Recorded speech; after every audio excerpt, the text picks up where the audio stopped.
Ismaël partage son état actuel et les difficultés qu'il traverse. Il se trouve dans un magnifique village préservé près de Daraa.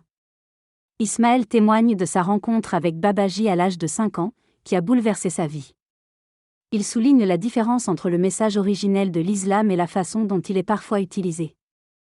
Ismaël évoque sa capacité à voir les comportements sombres des hommes depuis son enfance, ce qui l'a amené à croire qu'il était le fils de l'ombre.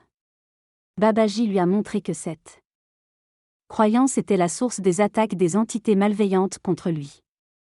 Ismaël comprend alors que ses attributs sombres ne sont pas hérités de son Père céleste.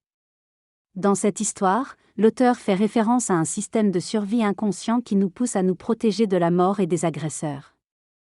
Il mentionne également les attributs de l'ombre, qui sont liés à la destruction par l'ignorance.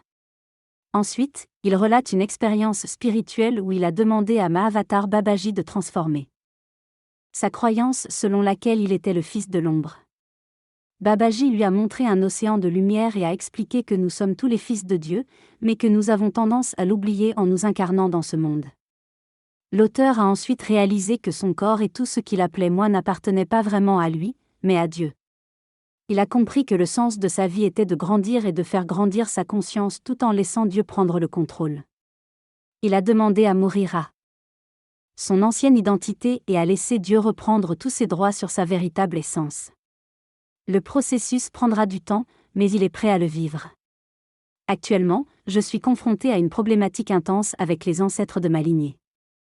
Après leur décès, ils restent présents et il y en a peu qui s'en vont réellement.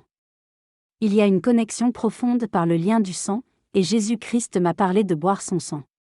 Au début, cela me semblait impossible et trop difficile, mais il m'a expliqué que cela était à la fois réel et métaphorique.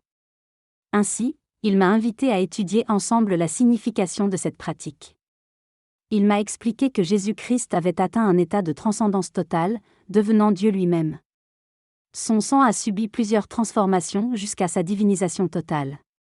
Selon Mahavatar Babaji, une source à vérifier, le sang de Jésus-Christ correspond sur Terre à l'étape d'avancée humaine la plus élevée en termes de réalisation divine. Ainsi, il m'a invité à boire symboliquement cette coupe de sang en visualisant une coupe d'eau sainte ou lumineuse. Cette pratique permettrait de recevoir l'énergie présente dans cette coupe et d'ouvrir un chemin vers la réalisation totale de notre être divin. Dans ce processus, il est nécessaire de renoncer à l'identification à notre lignée humaine et à toutes les croyances issues du mensonge qui nous éloignent de notre véritable nature divine. Par ailleurs, il est également important de conscientiser les ancêtres qui résident dans nos os, et de leur remettre l'intégralité de nos os et de notre ancestralité à Dieu. C'est un acte de reconnaissance de qui est Dieu et de notre nature divine. Alors que nous nous libérons des croyances limitantes, nous nous rapprochons de la réalisation de notre nature divine, où nous ne dirons pas « je suis Dieu », mais où Dieu sera pleinement présent en nous. Le narrateur parle de son expérience spirituelle avec son père, qu'il appelle Papaji. Papaji lui demande de s'unifier à lui. Et il accepte, sentant la vérité en lui. Il parle également d'un saboteur mental qui s'est installé à cause d'un ancêtre et du processus de transmutation du sang auquel il fait face.